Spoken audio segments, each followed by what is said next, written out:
Amakawe ishone zingubo ziqalekile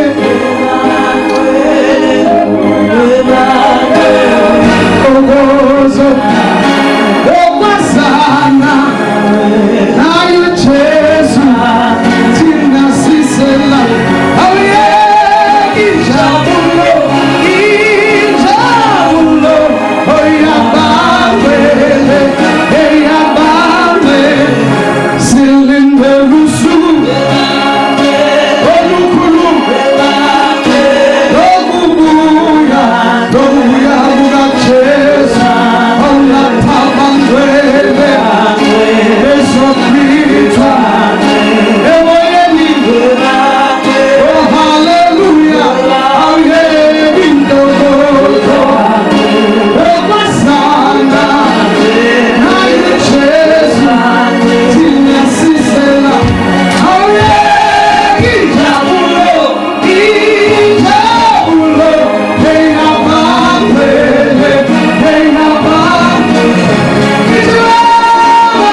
nayo Jesu thina sisela awuye injabulo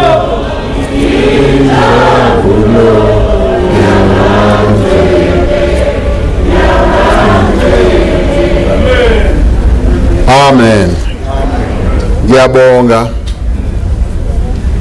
baphathi bohlelo umntwana waseNdlunkulu Qedi uMinister uDr Nkosazana Dlamini Zuma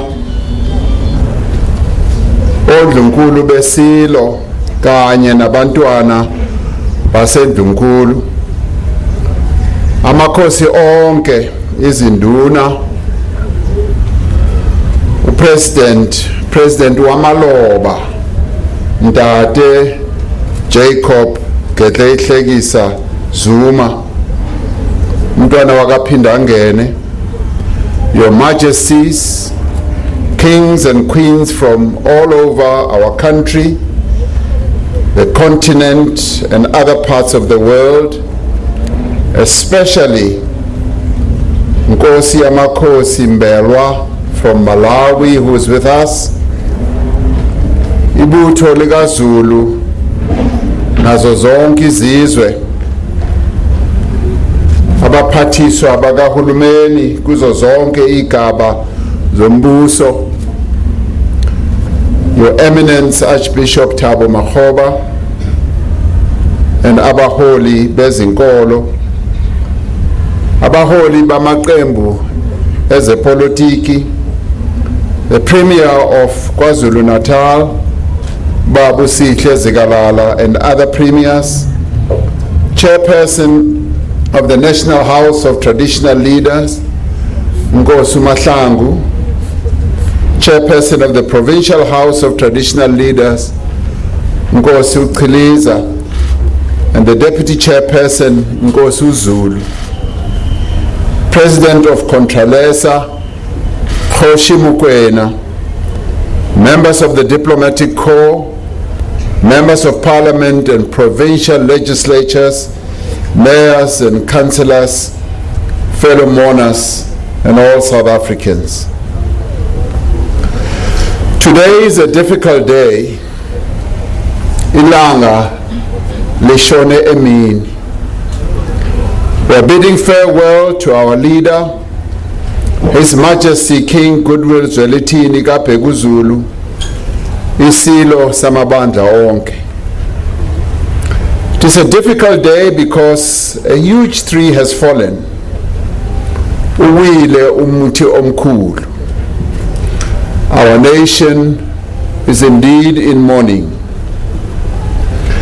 It was with the heaviest of hearts that we received the news last week that our beloved leader and king, after a courageous struggle, succumbed to the deadly disease that has taken the lives of so many people.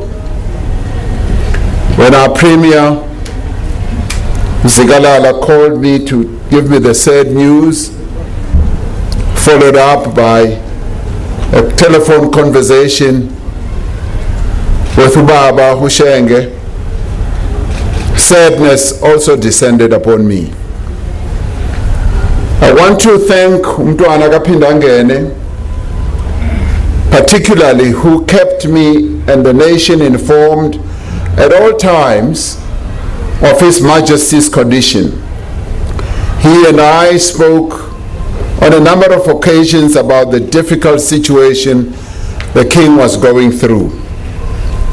The passing of Isilo Samabandla Onke has been met with grief and sorrow throughout our land. On behalf of the people of South Africa, I express my deepest condolences to the royal family and to the Zulu nation on this profound loss. Many leaders and peoples of other countries across the African continent and other parts of the world have expressed their sorrow since hearing of His Majesty's passing. We also received the heartfelt condolences of the United Nations Secretary General, Mr. Antonio Guterres. As we mourn our beloved King, we also received the sad news about the passing of President Magufuli, President of Tanzania. I spoke to Her Excellency Vice President Hassan this morning and conveyed the condolences of the people of South Africa to the government and the people of Tanzania, our sister country, on their loss.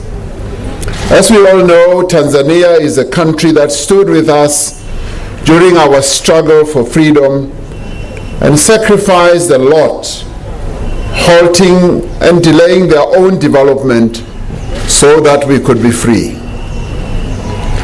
The passing of His Majesty means that we have lost a revered leader who had the distinction of leading the Zulu people for half a century. The significance of his long reign and his legacy is not lost on us. History will recall that after many years of conflict and turmoil, it was in the course of His Majesty's reign that the Zulu kingdom achieved stability and harmony that had so long eluded it. It was during the course of his reign that his people, alongside all the people of our country, realized their dream of freedom from the injustices of colonialism and apartheid. And it was during his reign that the decades of dispossession and the willful destruction of our knowledge and economic systems, our culture, and governance institutions came to an end. Mbube will be remembered for being the staunchest defender of his people.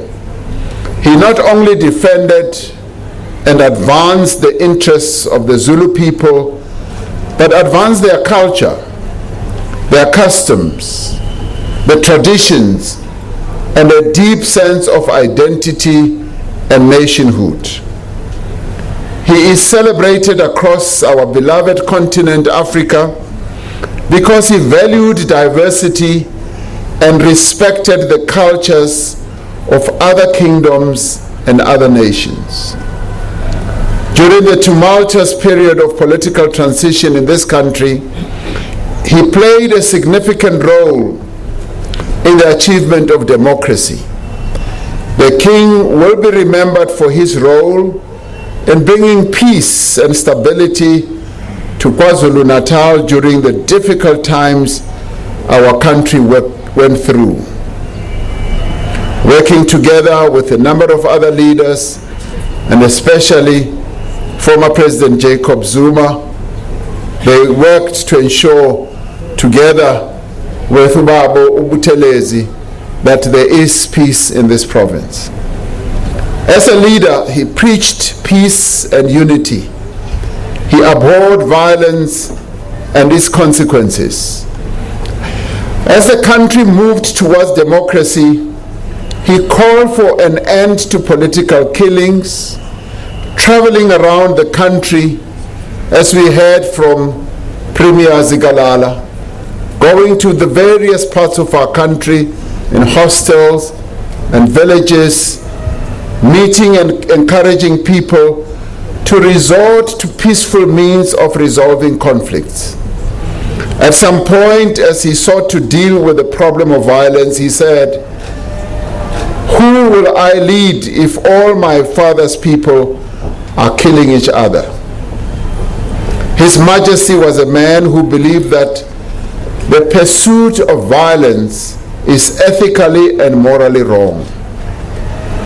His Majesty was one of our most revered traditional leaders. As one of the elders of our country, his advice was regularly sought by leaders of different political persuasions, including myself. I remember with fondness the long and in-depth conversations I had with him on everything from rearing cattle, on agriculture, on leadership, culture, including international matters. Being in his presence was a rare privilege. He always exuded warmth, wisdom, and love for the people of South Africa and our entire continent. His Majesty was a champion for development and progress. He was a great visionary and had deep insights on how best to develop our country and its people. He advocated for better health outcomes among his people, leading from the front in the fight against HIV, AIDS, and TB. He founded the Bayete Trust, which has worked to mitigate the impact of HIV and AIDS throughout the province. He encouraged responsible behavior, especially among young people. He challenged the international community to avail more funding against the AIDS pandemic, and he also challenged the South African government to provide treatment to our people. Let it be clearly understood that moral courage was one of his noblest virtues. He encouraged young people to be safe from sexually transmitted diseases, from substance abuse, and from premature parenthood. I want to share a remarkable story about a very important project that will be part of His Majesty's enduring legacy. One of my responsibilities when I was Deputy President was to be chair of the South African National AIDS Council. My predecessor, then Deputy President Kgalema Motlanthe, had told me that there was a very critical project that he had started with the support from Isilo Samabandla. This was a project of reintroducing male circumcision, ukusoka, in the Zulu nation. Scientists had shown that ukusoka reduced the chances of transmitting HIV. During my term as Deputy President, working with various sectors of society, we saw this program grow here in KwaZulu-Natal. His Majesty was the champion of this intervention. He called on Amakhosi, Izinduna, and community leaders in this province to support this initiative. Today we have thousands of young men undergoing safe medical circumcision, a practice that had been suspended by Ilembe because he needed men to be ready for battle in the nation-building process. Recognizing the new battle of saving lives, His Majesty readily called on his subjects and championed ukusoka as one of the weapons against the spread of HIV and AIDS. In leading this life-saving project, His Majesty demonstrated great courage and vision. We are grateful for this wonderful intervention that His Majesty led in. He revived a number of aspects of Zulu culture and heritage. In this respect, he proved to all that he was indeed the repository of culture and tradition. Isilo took it upon himself to restore two Zulu cultural activities that were no longer prominent as a result of colonial interference, namely Umkhosi Womhlanga, the annual reed dance, and Umkhosi Wekhashwama, the ceremony of the first fruits. Through his cultural revival program, His Majesty helped to turn this province into a cultural jewel and a compelling tourism destination. A major economic intervention indeed. He worked with the provincial leadership to showcase the KwaZulu-Natal province as one of the most attractive destinations for major global events, demonstrating the importance of culture and heritage preservation. We all remember that Isilo was also a lover of music and had varied musical tastes. He recognized the importance of musicians as cultural ambassadors and lent his support to the growth of various genres of music such as Maskandi, Iskatamia, Mbaqanga, and choral music.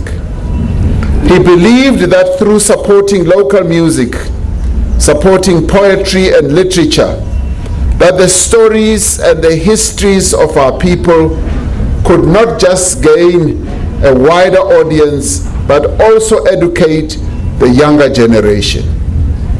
His Majesty was also a great bridge builder between cultures.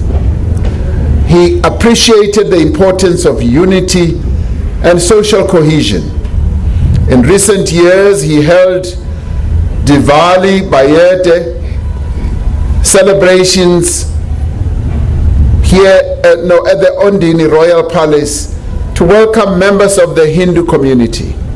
He also had outreach activities with the Muslim community in the province. This went a long way towards bridging divides of race, culture, and religion that had all too often fueled hostilities in the province in the past. He was indeed a bridge builder between traditional communities as well. He believed that African kingships should unite to confront social ills in our society and conflict on the continent. He worked to quell tensions between locals and foreign nationals. He strongly believed that the country's laws on migration and employment should be respected, but he also spoke out against violence directed at foreign nationals. Our late king was a soldier in the war against gender-based violence. In December last year, he signed a pledge to fight gender-based violence, child abuse, and human trafficking. He championed men's dialogues as a way of confronting the attitudes and practices that led to the abuse of women and children. I felt sorry that due to his illness, His Majesty did not have the opportunity to hear the debate last week in the National House of Traditional Leaders, where the concept of developmental monarchs was tabled by Nkosi Mahlangu and Kgoshi Mokoena. He would have rejoiced to hear how our kings and queens across the length and breadth of our country and traditional leaders are taking the issue of development in the rural area forward and more seriously. The National House of Traditional Leaders had a most promising and refreshing engagement on how traditional leaders working with government can get involved and drive development in their communities and in turning rural areas into centers of employment, investment, and economic activity. This is a vision that is aligned to the personality of our departed king. We recall how he worked with the provincial government, with a number of national departments, with the private sector, and with various development partners on water provision, on drought relief, on agriculture and farmer development. He was very strong also on bridging the digital divide between rural and urban areas. He was a champion of rural development who truly believed in harnessing the potential that rural areas can offer. His vision on development was perhaps best articulated by another outstanding son of this province, Pixlika Isakaseme, when he made his historic and iconic speech about the regeneration of Africa at Columbia University, when he said, "The brighter day is rising upon Africa. Already," he said, "I seem to see her chains dissolved, her desert plains red with harvest, her Abyssinia and her Zululand, the seats of science and religion, reflecting the glory of the rising sun from the spires of their churches and universities.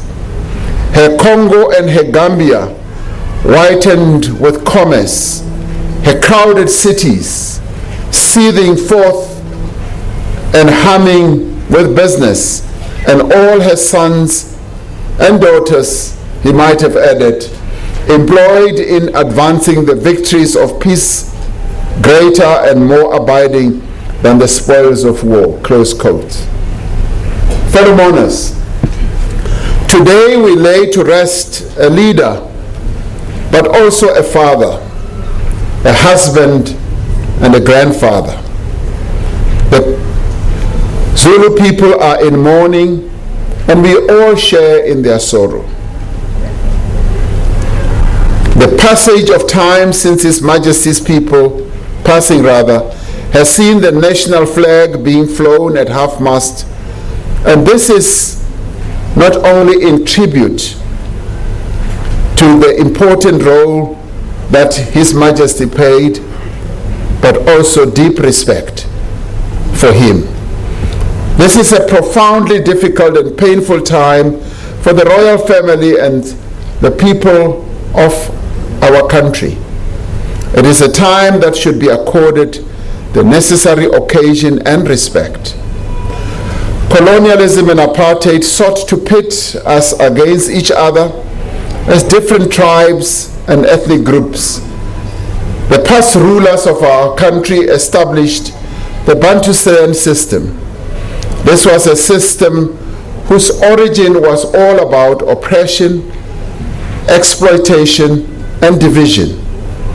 They told us that it was for our own good, but it was just so that they could turn vast parts of our country into labor reservoirs for their own benefit. They conferred privileges on some traditional leaders, but denied them to others. They wanted to manipulate the institution of traditional leadership and turn it into an instrument with which to control the African people. Through this, they sought to foster tribalism and ethnic chauvinism, and also to perpetuate the oppression and exploitation of the people of our beautiful country, South Africa. In the face of this relentless onslaught, leaders like King Goodwill Zwelithini stood firm, determined that they should serve their people as their ancestors had done before them. His Majesty has left us, but his legacy lives on. It is a rich and proud legacy, and one for which he will forever be remembered. It was Cicero, the Greek philosopher, who said, "The life given us by nature is short, but the memory of a life well spent is eternal." Speaking in the House of Traditional Leaders last week, I said that one of the great strengths of the institution of traditional leadership is that it has endured over centuries. During times of plenty and of peace, and during times of great hardship and conflict. As we rebuild our country and restore the livelihoods of our people, we can be certain that the institution of traditional leadership will be a firm ally. Our nation has suffered a great loss, but let us pick up his spear and continue our quest to build a better South Africa. One of the things that I really admired with His Majesty is that he had faith in his country and his future. He had the faith to believe that we as a people and as a nation would win the battle for development, for progress and social justice. He did believe that we would triumph over poverty, inequality and unemployment. He believed that we would triumph against gender-based violence and femicide. As we say farewell to Ubayete, we must remember our responsibilities as leaders to heal this land. Sithi kuNkulunkulu, duduzekani, the king is not dead, because kings don't die. Their spirits live with us, fueling the triumph of their kingdoms. Like most kings, His Majesty's demise carried much more and great consequence. And we now say to the royal family, thank you for sharing your father, your grandfather with us. And to the queens, we say thank you for sharing your husband with the nation.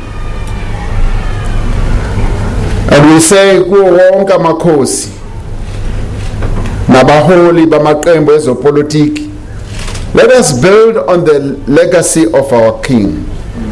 Let us unite in the fight against poverty. Let us fight against gender-based violence.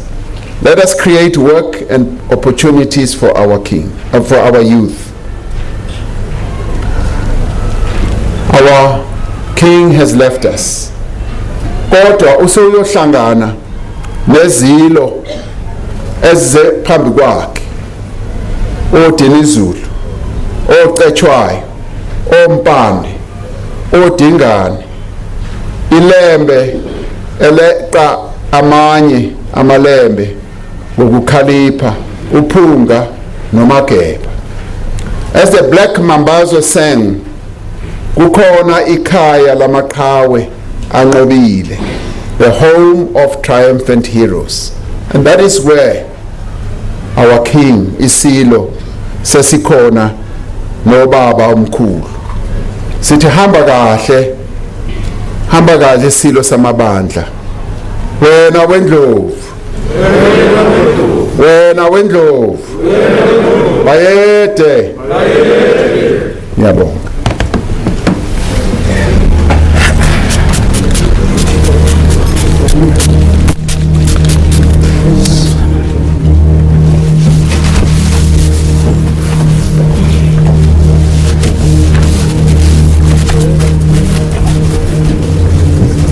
Thank you very much, President, for that eulogy. Bayabonga uphunga nomageba, bayabonga bamjokana kandaba, bayabonga benkayishane kamenzi.